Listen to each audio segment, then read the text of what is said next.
Birmingham City 3, West Bromwich Albion 1. Now, after Tuesday night's win, we were high hopes of repeating the dose, beating another set of stripes, which we did.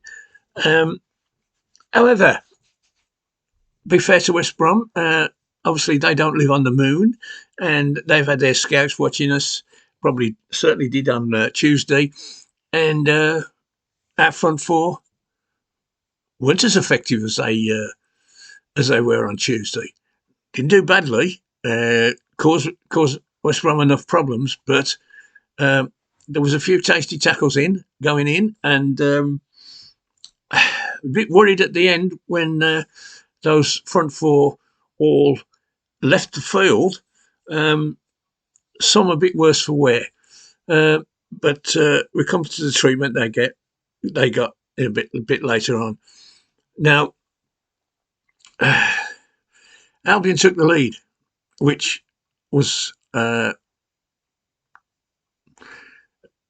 wasn't against the run of play, but what the Sky commentator claimed as a wonderful shot was basically a miss hit, which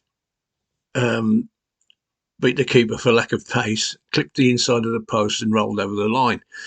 Now, a goal's a goal. But the equaliser, boy, did we have some talk about that. Blues were awarded a penalty when Mayashi tried to turn inside the player who played the ball, yes, and then ran his studs down his shins. Now, Mayashi is Japanese, and I don't think the Japanese have a reputation of lying down and playing dead, do they? And Mayashi was generally hurt. The studs went in his knee. Now, the referee saw that. I saw that. I've looked on my phone, and it says that Bakuna scored from the penalty spot after 23 minutes. So I guess the referee must have got it right.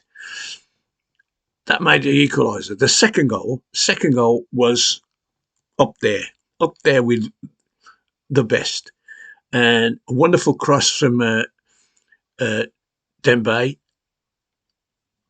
across to the far post, where Sanderson came running in and headed it in the top left-hand corner. Thank you very much. You don't save them. 2-1, and from that moment on, the game was never in doubt. We didn't dominate the game in the second half like we did the first. And to be fair, West Bromwich Albion played a lot of tippy-tappy football, pass, and eventually arrived along the edge of our penalty area where they tried a shot or a chip or whatever, and nothing troubled us, to be brutally honest. The one exception was the son of an old favourite, young Furlong, who met across 6 yards out, sliding in with his right foot. Should have put it away, but it went past the far post, and that really nailed it. Albion, you ain't going to get nothing out of this game. If you can't score from 6 yards, you ain't going to get anything here. Again, Mayashi was troubled most of the time after he had his knees scraged with studs. Dembele had a few kick-ins, as did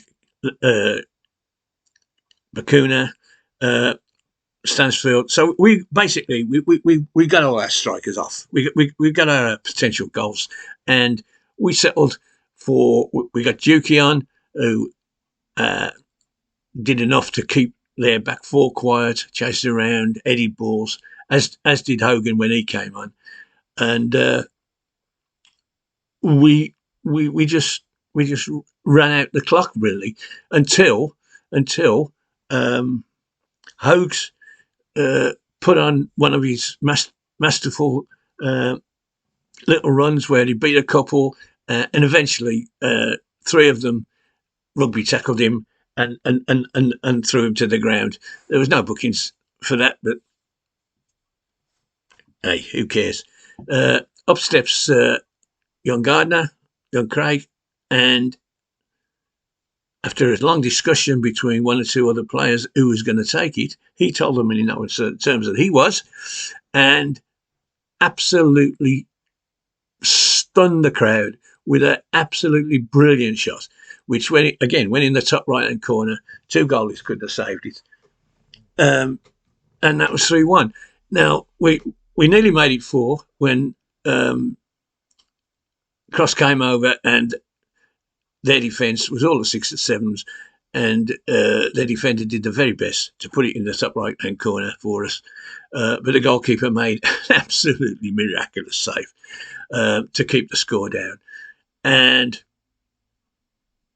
guess what? Where we are in the table, we are 5th. 5th. Now, all you people out there writing in saying I'm getting my expectations are too high. They are not. They are not. If we can stay out of this ridiculous injury list, and thankfully we've got 2 weeks now to get not only the ones that are already out, one or two of them fit, but hopefully the ones that have got knocks tonight, and there was a few of those, get them fit for the next game, which is away at Southampton, I believe. Next home game, which I'm going to, because as far as I know, there's no Train Stokes, no Sky Sports, and no police bans. I can go to November the 4th, Ipswich Town.